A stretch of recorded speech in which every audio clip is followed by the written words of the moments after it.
এবং তার সমাজতান্ত্রিক ধারণা। এবার একটা জায়গায় দেখছি ওড়িশার সমুদ্র দ্বীপ, সেখানে স্বামী বিবেকানন্দ দাঁড়িয়ে আছেন, তার দৃষ্টি সমুদ্র তীরের দিকে। এবার তিনি দেখছেন কজন নারী জীর্ণ বসনে তাদের বাচ্চাদের সাথে কাদা জলে সমুদ্রে জীবন নির্বাহের জন্য কাজ করছে, তারা সমুদ্রের কাদা জলে। এবং তিনি সেটা দেখে বললেন যে হা ভগবান, তুমি এদেরকে কেন সৃষ্টি করলে? আমার যে এদের কষ্ট আর আমি আর দেখতে পারছি না এদের কষ্ট। তো এখান থেকে আমরা দেখতে পারি যে স্বামী বিবেকানন্দ ছিলেন একজন যাদেরকে আমরা প্রকৃত অর্থে বলে থাকি প্রলেতারিয়েট বা সর্বহারা, তাদের জন্য যে তার তাদের জন্য যে তার দরদ, সেটা আমরা দেখতে পাচ্ছি। এবং আমরা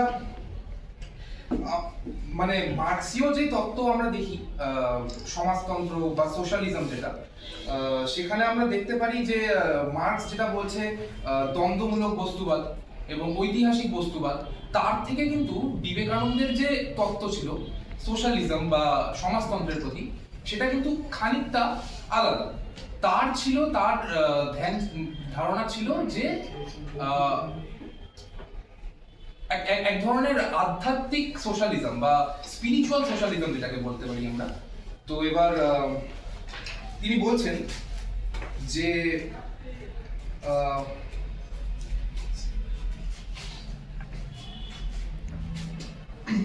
একই লোক চিরকাল সুখ বা দুঃখ ভোগ করবে, তার চেয়ে সুখ দুঃখটা যাতে পর্যায়ক্রমে সকলের মধ্যে বিভক্ত হতে পারে, সেটাই ভালো। তো এখানেই তার যে আইডিয়া সাম্যের প্রতি এবং সাম্যবাদের প্রতি, যে আমাদের যতটা আর কি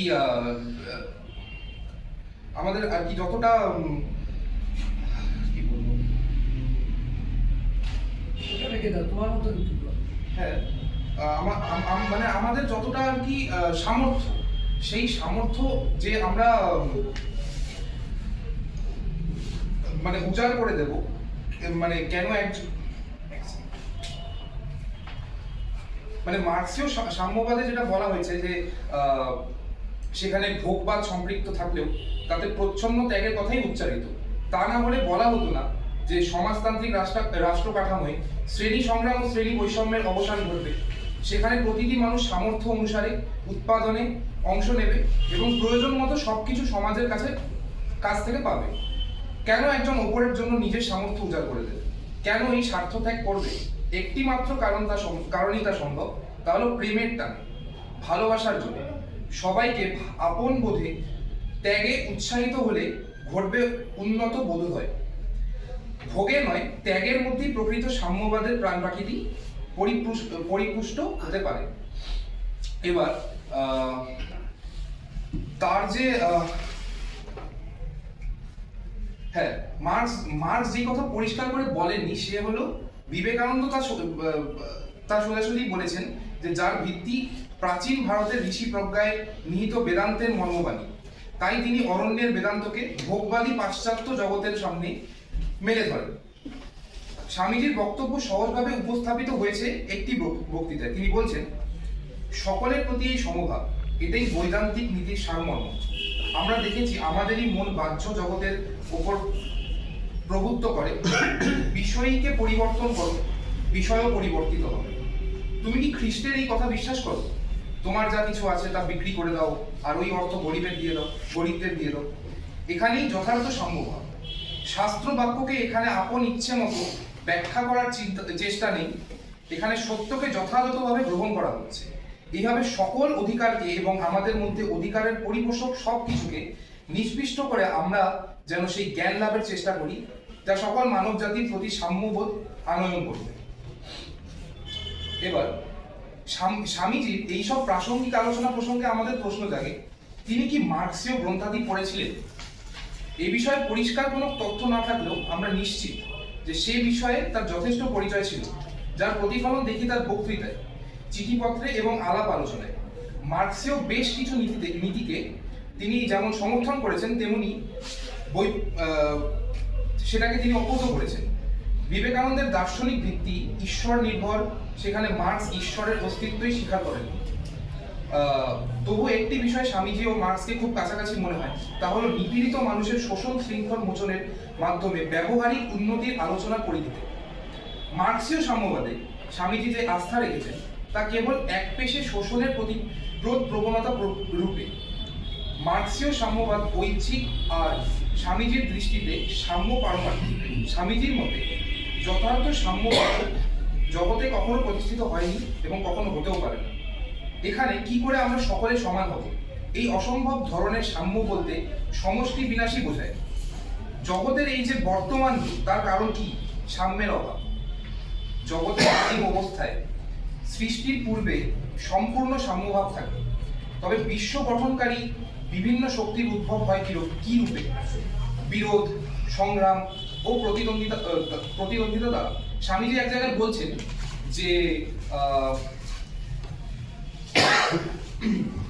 তিনি বলছেন তার এই কথা দিয়ে আমরা দেখতে পাচ্ছি তার দ্বন্দ্বমূলক বস্তুবাদের প্রতি তার ধারণা, যেটা মার্ক্স তখন ভারতবাসী মার্ক্সের নামই শোনেননি।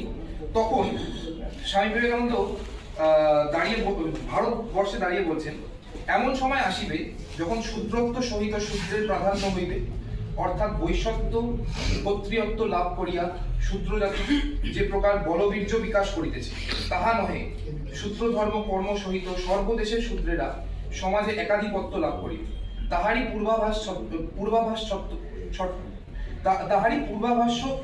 ছটা পাশ্চাত্য জগতের ধীরে ধীরে উদিত হইতেছে এবং সকলে তাহার ফলাফল ভাবিয়া ব্যাকুল। আমরা অভিভূত হয়ে শুনি শ্রমজীবী বন্দনা, যতটা করতে সেই সময় ভারতের কোনো রাজনৈতিক নেতাও প্রস্তুত ছিলেন না। আবেদন নিবেদনের রাজনীতি, ভোট ব্যালটের রাজনীতি যে কার্যকালে অশ্বডিম্ব প্রসব করে, নৈতিক অবনতি এবং অর্থনৈতিক ব্যভিচারে ব্যাপৃত হয়, তা খোলা চোখে তিনি প্রত্যক্ষ করেছিলেন। কাজেই তিনি রাজনৈতিক প্রাঙ্গণের চেয়ে জনগণেশের উদ্বোধনের প্রতি জোর দেবেন, এটাই স্বাভাবিক। তিনি প্রত্যয়ী ছিলেন যে সচেতন জনগণ নিজেদের উন্নতির পথ নিজেরাই প্রস্তুত করে নেবে প্রয়োজন অনুসারে। তাই পৃথিবীর অনাগত মহাশক্তিকে বন্দিত করেছেন, যাদের অবদান আজও উপেক্ষিত ও অনাদৃত।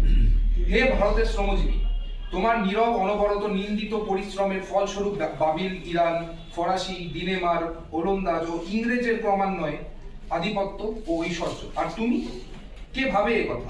কেউ যেখানে দেখে না, কেউ যেখানে একটা বাহবা দেয় না, যেখানে সকলে ঘৃণা করে, সেখানে বাস করে অপার সহিষ্ণুতা, অনন্ত প্রীতি ও নির্ভীক কার্যকারিতা।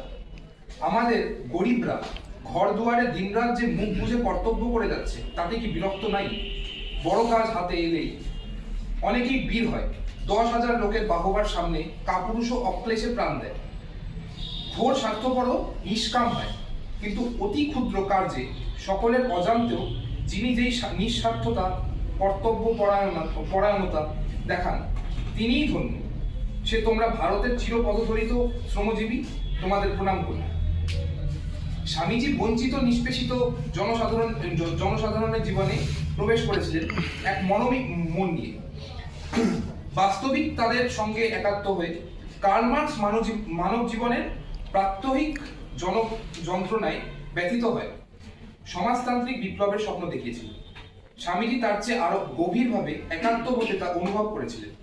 তাই শুধু তত্ত্বে নয়, প্রয়োগেও ব্যাকুল হয়েছিলেন। ভারতের জনগণ কি নিদারুণ শোষণ ও বঞ্চনার শিকার তা স্বামীজি ব্যক্ত করেছেন বিভিন্নভাবে, কখনো চিঠিতে, কখনো কথায়। এমনই এক চিঠিতে তার উষ্মা প্রকাশ পেয়েছে শোষক শ্রেণীর বিরুদ্ধে, যারা লক্ষ লক্ষ দরিদ্র নিষ্পেষিত নরনারীর বুকে রক্তধারা অর্জিত অর্থে শিক্ষিত হয়ে ও বিলাসিতায় আকণ্ঠ নিমজ্জিত থেকেও তাদের কথা একটিবারও চিন্তা করবার অবসর পায় না। তাদের আমি বিশ্বাসঘাতক বলে অভিহিত করি। ভারতবাসী বলতে যে ওই মুষ্টিমেয় ধনী ও শিক্ষিত সম্প্রদায় বোঝায়, তা কিন্তু না। স্বামীজি এ কথা তখনই বলেছেন, এবং তিনি বলেছেন, এই নির্যাতিত ও অধঃপতিত লক্ষ লক্ষ নরনারীর উন্নতির কথা কে চিন্তা করে? কয়েক হাজার ডিগ্রিধারী ব্যক্তি দ্বারা একটি জাতি গঠিত হয় না, অথবা মুষ্টিমেয় কয়েকটি ধনীয় একটি জাতি নহে। ভারতের বৃহত্তর জনজীবনের পদপতনের মূলে তার মতে জাতির চারদিকে আচারের বেড়ি, বিধিনিষেধের অচলায়তন গড়ে তোলা। এই আচারের বেড়া মূলত অপরের প্রতি বিদ্বেষ সুলভ মনোভাব থেকে যার অনিবার্য পরিণতি। বর্তমান ভারত যে অপরের উপহাস ও ঘৃণার পাত্র। তিনি নবভারতের উদ্বোধন চেয়েছিলেন সংকীর্ণতার প্রাচীর ভেঙে মুক্ত আলো, মুক্ত বাতাস, যেখানে ভারত দীনতার মূর্তি নয়, কেবল ভিক্ষা নয়, বিপরীতে দানও করতে হবে, বিলাতে হবে হাজার হাজার বছরের প্রাচীন ঐতিহ্য ও ঐশ্বর্য। এর জন্য চাই মুক্ত মন ও ব্যবহারিক উন্নতি, যার অন্যতম অপরিহার্য শর্ত স্বাধীনতা।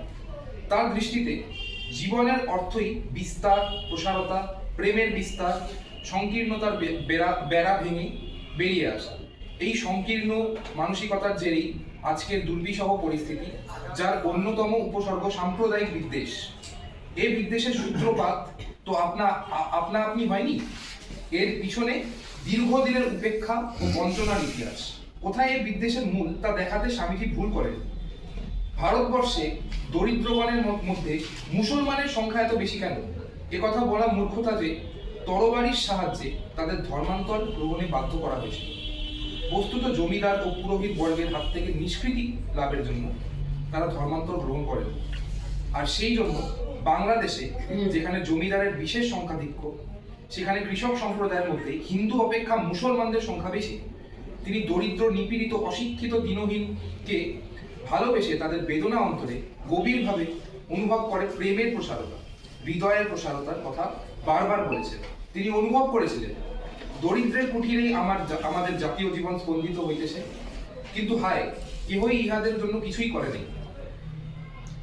তো এই হচ্ছে আমার বক্তব্য ছিল।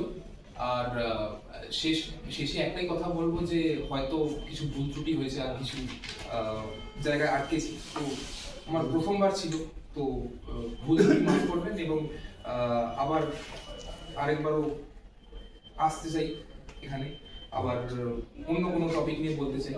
তো